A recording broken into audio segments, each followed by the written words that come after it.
समुद्र मंथन के बाद जब जगत में शांति लौट आए, तब देवता और असुर फिर अपने अपने लोकों को लौट गए। देवता पुनः स्वर्ग में प्रसन्न थे, किंतु असुरों के भीतर फिर एक नई चिंगारी जल उठी। क्यों न हम भी शिवजी से कोई ऐसा वरदान प्राप्त करें जिससे देवता हमारे सामने कुछ न रहे। ऐसा सोचकर अनेक असुर हिमालय की गुफाओं में जाकर तपस्या करने लगे। उन्हीं में से एक था भस्मासुर। भस्मासुर का जन्म और स्वभाव। भस्मासुर का जन्म एक राक्षसी कुल में हुआ था। वह युवावस्था में अत्यंत बलवान, बुद्धिमान और चालाक था। उसका शरीर अग्नि के समान लाल और नेत्र अंगारों की तरह जलते रहते थे। वह घोर तप का अभ्यास करने लगा और मन में संकल्प लिया, मुझे ऐसा वरदान चाहिए कि मैं किसी भी प्राणी को बस उसका सिर छूकर भस्म कर सकूं। वह हिमालय के निर्जन प्रदेश में जाकर बैठ गया। हजारों वर्षों तक उसने न भोजन किया, न जल पिया, केवल शिव का नाम जपता रहा। ओम नमः शिवाय, ओम नमः शिवाय। उसके तप की अग्नि से दिशाएं दग्ध होने लगी। देवगण भयभीत हो उठे। उन्होंने कैलाश पर जाकर शिव से प्रार्थना की, हे महादेव, यह असुर बड़ी भीषण तपस्या कर रहा है। यदि इसे कोई वरदान मिला तो संसार में भारी अनर्थ हो जाएगा। शिव मुस्कुराए और बोले, देवताओं, भय मत करो।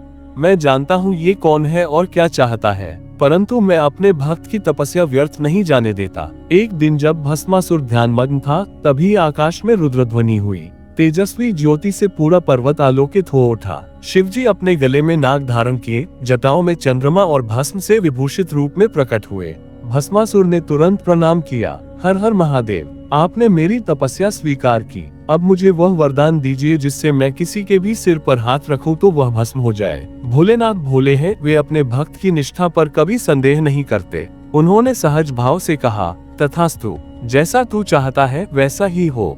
इतना कहते ही भस्मासुर के शरीर में अद्भुत तेज भर गया। वह हंसा, अब मैं इस संसार का स्वामी हूँ। वरदान पाकर भस्मासुर का हृदय अहंकार से भर गया। उसने सोचा, पहले मैं देवताओं को भस्म कर दूंगा, फिर स्वयं शिव को भी आजमाऊंगा। वह कैलाश की ओर दौड़ा और बोला, हे महादेव, आपने मुझे अद्भुत शक्ति दी, पर मैं देखना चाहता हूँ कि यह वरदान सच में काम करता है या नहीं। मैं इससे पहले आप पर आजमाता हूँ। इतना कहकर उसने अपने हाथ को उठाया और शिव के सिर की ओर बढ़ाया। महादेव ने मुस्कुराकर पार्वती की ओर देखा, देवी, ये वही है जो वरदान का अर्थ नहीं समझा। भस्मासुर उनके पीछे दौड़ा। जहाँ जहाँ शिव जाते, धरती कांपती, पर्वत टूटने लगे। शिव कभी गंधमादन पर्वत पहुँचे, कभी कैलाश से नीचे उतर आए, कभी आकाश में विलीन हो गए। माता पार्वती व्याकुल होकर बोली, प्रभु, ये दैत्य बड़ा मूर्ख है, कृपा करके किसी उपाय से इसे रोकिए। देवताओं ने विष्णु जी से प्रार्थना की, हे नारायण, शिव जी संकट में हैं, भस्मासुर उन्हें मारना चाहता है, कुछ कीजिए। विष्णु जी ने मुस्कुराकर कहा, ठीक है, अब माया का समय है। विष्णु ने मोहिनी रूप धारण किया, अत्यंत सुंदर, अनुपम, मनमोहक स्त्री का, जिसे देखकर स्वयं देवता भी मुग्ध हो जाए। भस्मासुर ने मोहिनी को देखा तो उसका मन मोह में पड़ गया। वह बोला, हे सुंदरी, तुम कौन हो? तुम्हारा रूप तो देवताओं की अप्सराओं को भी लज्जित करता है। मोहिनी मुस्कुराई, मैं एक नर्तकी हूँ, देवताओं की सभा में नृत्य करती हूँ, किंतु मैं उन्हीं से विवाह करती हूँ जो मेरे नृत्य की लय पर नृत्य कर सके। भस्मासुर बोला, तो मैं भी नाचूंगा, मुझे सिखाओ। मोहिनी ने लय में आकर नृत्य प्रारंभ किया। उसकी आंखों की चमक, उसके कदमों की चाल और उसके कर मुद्राओं की गति देखकर भस्मासुर मंत्रमुग्ध हो गया। वह उसके हर कदम की नकल करने लगा। धीरे धीरे मोहिनी ने नृत्य में एक विशेष मुद्रा दिखाई। उसने अपने हाथ को उठाकर अपने सिर पर रखा। भस्मासुर ने भी वही किया। जैसे ही उसका हाथ उसके सिर पर पड़ा, वरदान सक्रिय हो गया, वह स्वयं भस्म हो गया।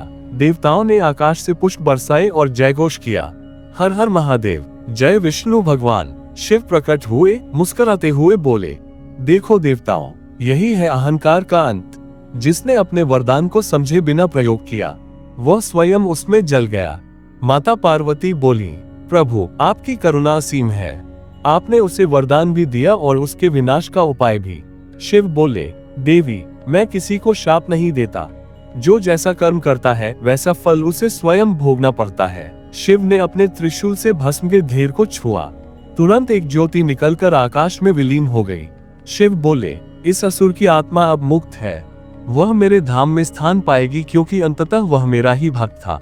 भस्मासुर के अंत के बाद कुछ समय तक तीनों लोकों में शांति रही।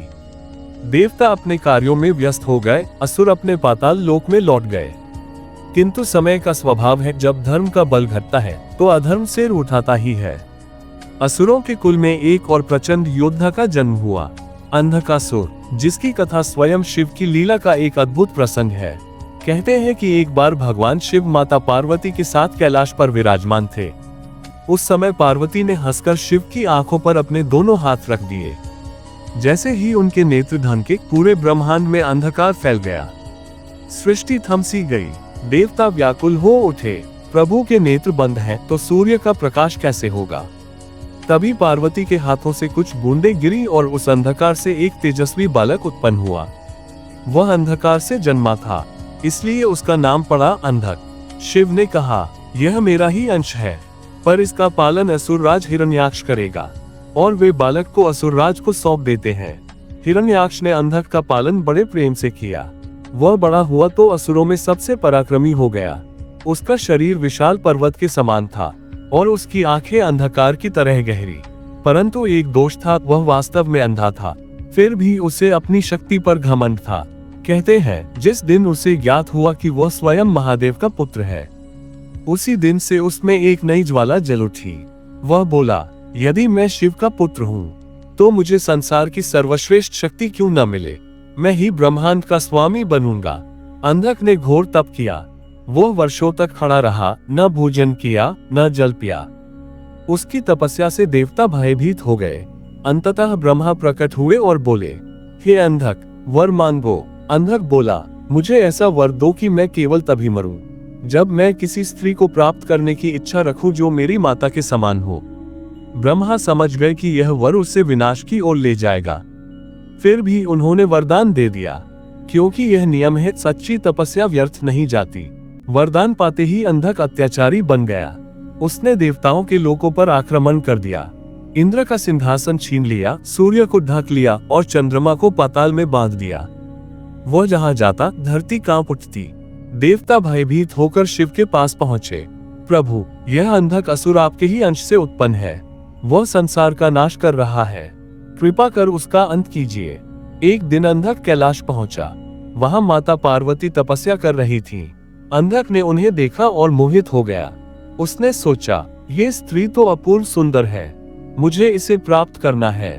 तभी आकाशवाणी हुई, मूर्ख अंधक, ये वही देवी है जिनके समान स्त्री को पाने की इच्छा से तेरा अंत निश्चित होगा। परंतु वासना ने उसके विवेक को ढांक लिया। वह बोला, जो भी हो, मैं इसे अवश्य प्राप्त करूंगा। अंधक ने माता पार्वती को पकड़ने का प्रयास किया। जैसे ही उसका हाथ आगे बढ़ा, पृथ्वी कांप उठी। तभी आकाश में बिजली सी चमक उठी। महादेव प्रकट हुए। उनकी तीसरी आंख से अग्नि प्रज्वलित हुई और सैकड़ों गण, भैरव और प्रेत योद्धा साथ प्रकट हुए। शिव बोले, अंधक, तू मेरी ही शक्ति से उत्पन्न हुआ, परंतु तूने अपनी सीमा लांघी है। अंधक हंस पड़ा, मैं तुम्हारा पुत्र हूँ, पर अब मैं तुम्हें भी जीत सकता हूँ। तीनों लोकों में महायुद्ध छिड़ गया। शिव के गण और अंधक की असुर सेना आमने सामने हो गई। रक्त की नदियां बहने लगी। आकाश में त्रिशूल और गदा की टक्कर से गर्जना होने लगी। कार्तिकेय और गणेश भी युद्ध भूमि में पहुंचे। गणेश ने अपने परशु से असुरों की सेना चीर डाली। कार्तिकेय ने अपनी शक्ति से अंधक के सेनापतियों का संहार किया। किंतु अंधक स्वयं अमर था। उसका प्रत्येक रक्त बिंदु जब भूमि पर गिरता तो नया अंधक जन्म ले लेता। अंधक के रक्त से नए असुरों का जन्म। जहां जहां शिव उसे त्रिशूल से घायल करते, वहां असंख्य अंधक उत्पन्न हो जाते। देवता घबरा गए, प्रभु, ये तो बढ़ते ही जा रहे हैं। तभी माता पार्वती ने एक दिव्य रूप धारण किया। वह थी महाकाली। उन्होंने अपनी जिह्वा फैलाकर युद्ध भूमि को ढांक लिया और जहां भी अंधक का रक्त गिरता उसे पी लिया। शिव बोले, देवी, तुम्हारे बिना इस अधर्म का अंत संभव नहीं था। अब अंधक अकेला रह गया।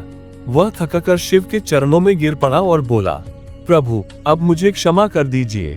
मुझे ज्ञात नहीं था कि मैं अपनी ही माता को पाने की इच्छा रखूंगा।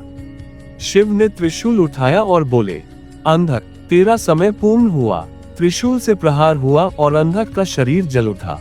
परंतु उसकी आत्मा ने विनम्र होकर कहा, हे महादेव, मुझे मोक्ष दीजिए। शिव बोले, अंधक, तू मेरा ही अंश है।